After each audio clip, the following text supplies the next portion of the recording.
بسم الله الرحمن الرحيم. الحمد لله رب العالمين حمد الشاكرين. الصلاة والسلام على سيد الأنبياء والمرسلين سيدنا ونبينا وشفيعنا ومولانا محمد وعلى آله وأصحابه الطيبين الطاهرين. قدرمنو اوریدونکو د ژوند د لارې د خپرونې مینوالو، السلام علیکم ورحمت الله وبرکاته. ستاسو روغتیا او خوشحالي د پاک رب نه غواړم، په دې هیله چې د صحت او عافیت جامې پر تن ولرئ او خوشحالي مو په برخه وي. دا دی زه محمد یاسین فهیم د ژوند د لارې خبرې کول غواړي، خو داسې خلک هم شته چې نه ډیرې خبرې کوي او نه ډیرې خبرې کول خوښوي. ډیر وخت مو لیدلی چې کوم کس له طبیعت سره ولګي نو هغه د هر چا خوښ وي او هر کس یې په ملاقات کې راحت محسوسوي. موږ او تاسو ته پکار ده چې له هر کس سره د هغه د طبع سره سم رویه اختیار کړو، البته د اسلام په چوکاټ کې دننه د هغه په خوښه ځان جوړ کړو او له هغه سره داسې کړنلاره غوره کړو چې هغه یې په آسانی سره درک کړی شي، تر څو هغه زموږ په ملګرتیا کې راحت احساس کړي او له داسې تندي او سخت مزاجي څخه ځان وساتو چې خلک مو په ناسته او ولاړه او راشه او درشه کې تنګیږي. یو ښاغلي ولیدل چې یو باز د کارغه سره یو ځای پرواز کوي، الوزي. هغه ډیر حیران شو چې دا څنګه امکان لري د مرغانو پادشاه له کارغه سره یو ځای ګرځي راګرځي. هغه فکر وکړه چې خامخا د دوی دواړو ترمنځ کوم راز شته چې له امله یې دوی دواړه دومره نږدې شوي او یو ځای ګرځي راګرځي. نو دې څارونکي وغوښتل چې راز معلوم کړي. نو د باز او د کارغه پسې څار پیل کړ. دا باز او دا کارغه دواړه ستړي شول، نو ځمکې ته راښکته شول. دا سړی ورغی چې ګوري کارغه او باز دواړه سره شل دي. شل و چې د هغه سره الوتنه کوله.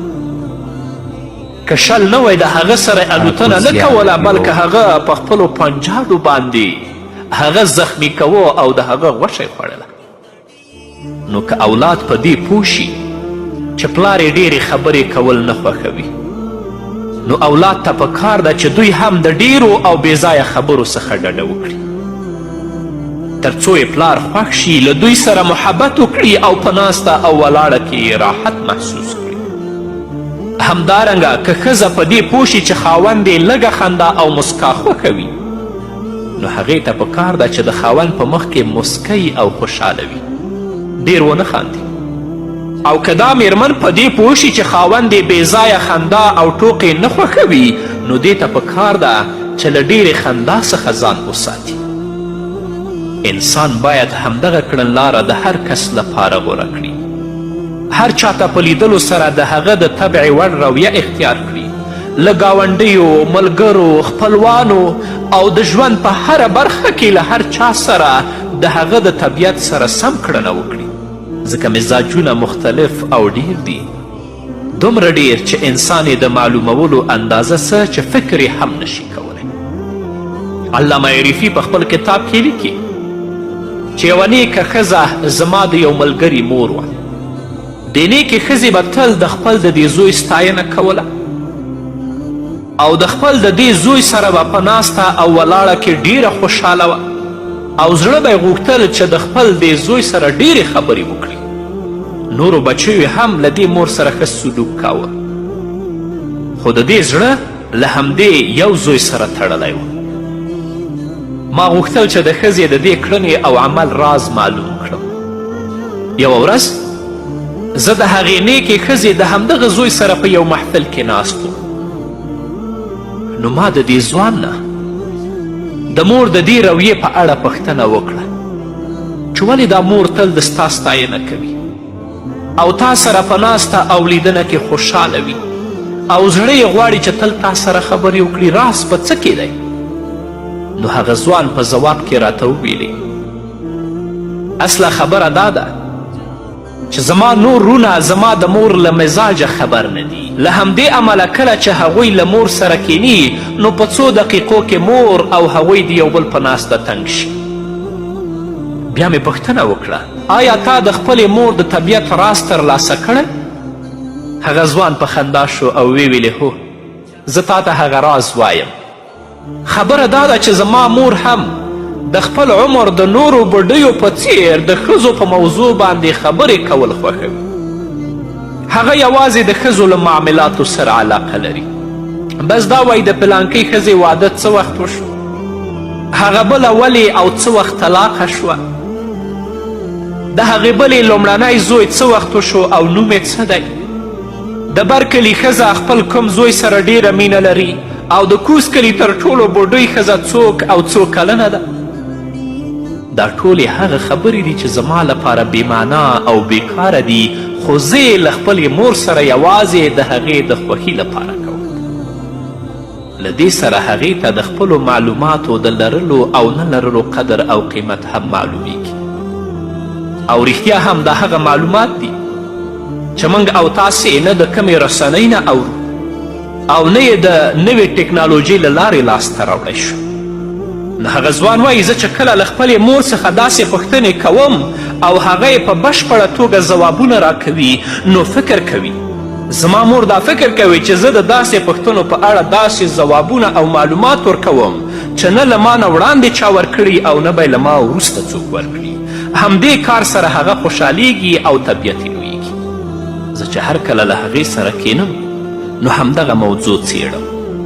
هغه په ډیرې خوښۍ په ساعتونو ساعتونو په دې موضوع غږیږي.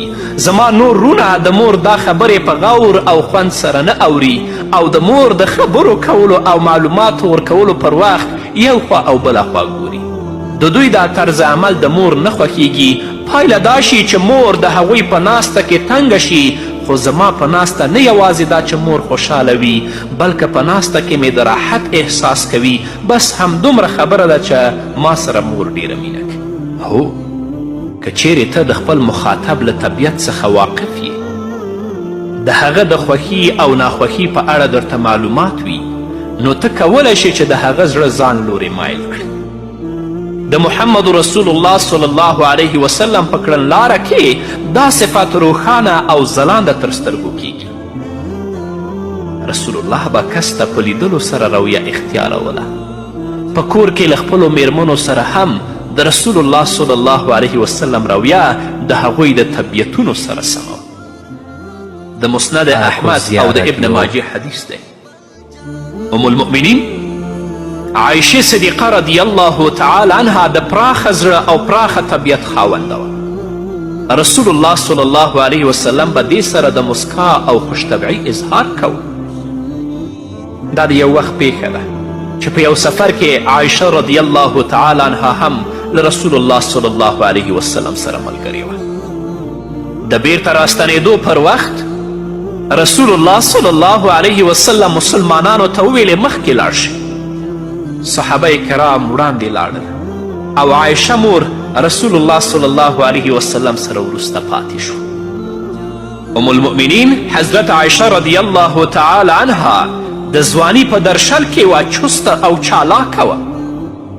رسول الله صلی الله علیه وسلم ورته د مسکا په حال کې ولیدل او ویل راځه منډه وهو. چې څوک وړاندې کیږي دواړو منډه شروع کړه. ښځه او خاوند په تیزي په منډو وه. ام المؤمنین عایشه صدیقه د رسول الله صلی الله علیه وسلم نه وړاندې شوه او دا سیالي د پیغمبر علیه السلام نه وګټله. څه موده وروسته بیا ام المؤمنین حضرت عایشه صدیقه رضی الله تعالی عنها نبی کریم صلی الله علیه وسلم سره په یو سفر کې ملګرې وه، خو اوس یې په بدن کې د پخوا په پرتله یو څه توپیر راغلی و. لږ چاغه شوې او غټه شوې وه. د سفر په دوران کې په یو پراخ میدان کې نبی کریم صلی الله علیه وسلم خپلو ملګرو ته وویلې تاسو وړاندې لاړ شئ. صحابه کرام وړاندې لاړل. رسول الله صلی الله علیه وسلم بیا عایشې مور ته ویلې راځه ما سره منډه ووهه. منډه پیل شوه. دا ځل سیالي محمد رسول الله وګټله. په منډو کې رسول الله صلی الله علیه وسلم د عایشې صدیقې نه وړاندې شو. نو پیغمبر علیه الصلاة والسلام په خوشطبعۍ سره عایشه مور په اوږه ووهله او ویې دا د دې څخه د وړاندې سیالۍ بدله ده، یعنی مخکینۍ سیالۍ تا وګټله دا ما وګټله، دا د هغې بدله. د دې برعکس د ام المؤمنین خدیجې رضی الله تعالی عنها سره د محمد رسول الله صلی الله علیه وسلم کړنلاره بیله او د هغې د طبیعت سره مناسب وه. هغه په عمر کې له پیغمبر علیه الصلاة والسلام څخه 15 کاله مشته وه. د پوخ عمره ښځې په مزاج باندې د سنجیدګي اثر غالبوي. نو نبی کریم صلی الله علیه وسلم چې کومه رویه له ام المؤمنین عایشې صدیقې سره درلودله داسې رویه یې خدیجې سره نه درلودله. نو که غواړئ چې د ژوند کولو په زرینو اصولو باندې پوه شئ، هر کس سره د هغه وړ رویه او کړنلاره اختیار کړئ، د ژوند نه به خوند واخلئ او په خپل ژوند کې به کامیابه یئ. په دې اړه به نور هم واورو درنو اوریدونکو، خو د یوې دمې نه وروسته. قدرمنو اوریدونکو، بیا هم زموږ سلامونه ومنئ. دې ته ورته نبی کریم صلی الله علیه وسلم د خپلو صحابه و کرامو سره د هغوی د طبیعتونو سره سم سلوک کاو. له امیر المؤمنین حضرت ابابکر صدیق رضی الله تعالی عنه سره یې چې کوم ډول رویه وه هغه له طلحه رضی الله تعالی عنه سره نه وه. دا چې عمر رضی الله تعالی عنه د یو ځانګړي طبیعت او مزاج خاوند و، نو له همدې امله له ده سره چې د محمد رسول الله کومه رویه وه هغه له نورو مبارکو صحابه و کرامو سره نه وه. رسول الله صلی الله علیه وسلم به چې حضرت عمر رضی الله تعالی عنه ته کوم کار سپاره، هغه کار به نبی کریم صلی الله علیه وسلم نورو صحابو ته نه سپاره.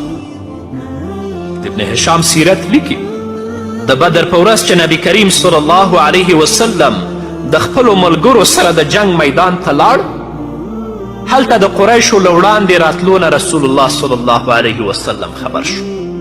نبی کریم صلی الله علیه وسلم ته دا معلومه وه چې د قریشو ځینې مخور کسان جنگ ته په زوره راوړل شوي.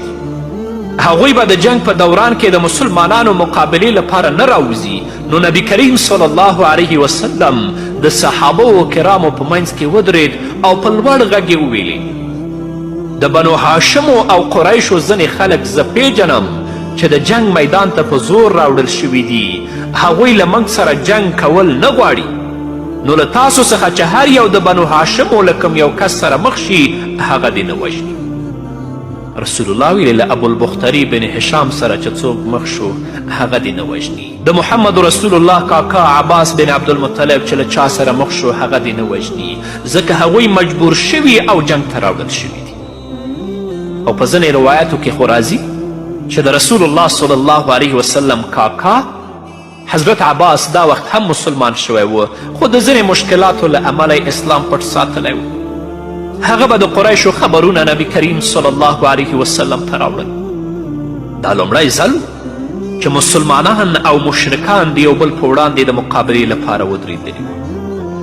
ځینې مسلمانان زړه نازړه، هغوی د خپلو پلرونو، زامنو، ورونو او خپلوانو وژلو ته تیار نه ول. بلخوا رسول الله صلی الله علیه وسلم هم د ځینې کسانو له وژلو څخه منع کړې وه. عتبه بن ربیعه په قریشو کې د مخورو او قایدو له ډلې څخه ګڼل کېده. هغه د ابو حذیفه بن عتبه بن ربیعه پلار و. ابو حذیفه رضی الله تعالی عنه د مسلمانانو په قطار کې و. د رسول الله صلی الله علیه وسلم پریکړه په عدل او انصاف ولاړه وه. د ده په زړه کې د ځینې کسانو د نه وژلو خبره ځای نه شوه او ویې آیا موږ به خپل پلرونه، ورونه، خپلوان او دوستان وژنو او عباس به پرېږدو؟ قسم په الله که زما مخې ته راغی نو زه به په پوره زور سره په خپله توره ووهم او وبه یې وژنم. د ابو حذیفه رضی الله تعالی عنه دا خبره رسول الله صلی الله علیه وسلم ته ورسیده. نبی کریم صلی الله علیه وسلم خپلو څلورو خواته وکتل. له 300 څخه ډیر بهادر لښکریان ورته تر سترګو شول. همدغه وخت یې سترګې په خپل انتخاب عمر بن خطاب رضی الله تعالی عنه باندې ولګېدې. هغه یې مخاطب کړ او ویې ویل ای ابو حفصه، آیا د رسول الله د کاکا مخ به په توره ووهل شي؟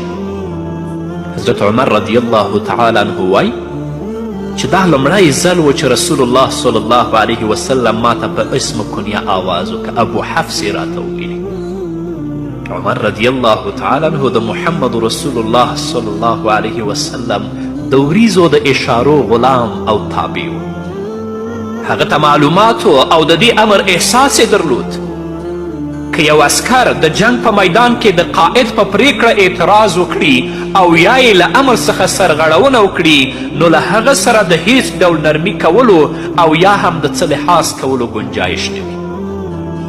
عمر رضی الله تعالی عنه د ولاړې شوې ستونزې د حل لپاره سم دواره حل راوویست او ویې ویل ای د الله رسوله ما ته اجازه راکړه زه به په خپله بربنډه توره د ابو حذیفه سر د هغه له تنې څخه جلا کړم.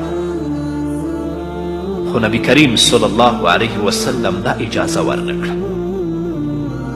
د رسول الله صلی الله علیه وسلم خیال و چې د عمر رضی الله تعالی عنه دغه ګواښ د راولاړې شوې ستونزې د قابو کولو لپاره بسنه کوي. ابو حذیفه رضی الله تعالی عنه یو نیک انسان و. ځینې وخت به یې ویل ما چې د بدر په ورځ کومه خبره کړې وه اوس هم د هغې په اړه ویره لرم، اوس هم د هغې خبرې له پایلې څخه ویریږم. یوازې یوه چاره لرم او هغه دا چې زه شهید شم او شهادت مې د کړې غلطۍ لپاره کفاره شي. الله رب العزت د خپل نیک بنده ارمان پوره که. د یمامې په جنگ کې د شهادت خوږ جام غړپ که او له دې لورینې څخه برخمن شو. دا و د عمر بن خطاب رضی الله تعالی عنه ناشنا طبیعت چې په اړه یې محمد رسول الله صلی الله علیه وسلم ډیر ښه پوهیده. هغه ته معلومات چې په عمر رضی الله تعالی عنه باندې باید داسې ذمواري واچول شي چې په ترسره کولو کې هغه بې بیلګې وي، مثال ونه لري. دا کار د زکات د مال د راټولولو نه و، نه د دوه ورانو ډلو ترمنځ د سولې کار او نه کم بېدینه او نابلد ته د لارښوونې معامله وه، بلکې مسلمانان د جنگ په میدان کې وه. دلته د بلې لمبې د سړولو معامله وه. نو دلته داسې کس ته اړتیا وه چې هغه د رایې خاوند وي، په کار کې پوخ، قوي او له دې ټولو سره سره باهمته او د روب خاوند وي. همدغه لامل و چې محمد رسول الله صلی الله علیه وسلم د دې کار د ترسره کولو لپاره عمر فاروق رضی الله تعالی عنه غوره که او هغه ته ویل چې د محمد رسول الله صلی الله علیه وسلم د کاکا مخ به په توره سره ووهل شي، ستا خوښه ده؟ عمر ورته څه وایي ما ته اجازه راکړه زه به په خپله بربنډه توره د هغه سر له تنې څخه جلا کړم، اما محمد رسول الله یې نه پرېږدي. د نبی کریم صلی الله علیه وسلم او د صحابه کرامو رضی الله تعالی عنهم د کامیابی راز په دې کې و چې هغوی به د هر کس سره د هغه مطابق رویه او کړنه اختیاروله. اما په تعصب سره چې دا کار نن ورځ نه په عوامو کې تر سترګو کیږي او نه په خواصو کې او زموږ د ناکامي لامل په ډیری ځایو کې همدغه کار ګرځېدلی دی. بس د الله رب العزت نه توفیق غواړم چې لومړی ما بیا تاسو د نبی کریم صلی الله علیه وسلم په ښایسته اخلاقو باندې سنبال کړي. په همدې هیله درنو اوریدونکو دا وه زموږ د نن ورځې خپرونه چې ستاسو درانه حضور ته وړاندې شوه. تر بلې خپرونې پورې چې زه بیا هم ستاسو درانه حضور ته راځم تاسو ټول په لوی او بخونکي الله سپارم. پاتې ژوند مو نیکمرغه، ښاد، بریالي او کامیاب.